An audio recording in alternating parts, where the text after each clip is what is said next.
How to fix an error occurred while checking for updates.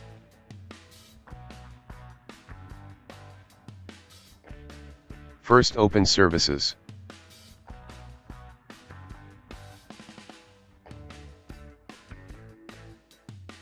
Locate Google Update Service.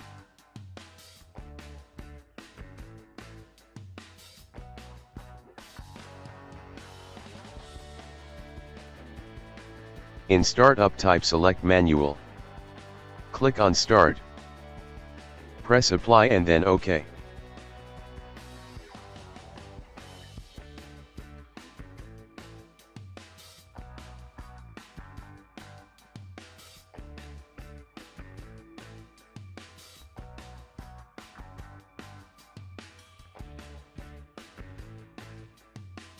Now your problem should be fixed.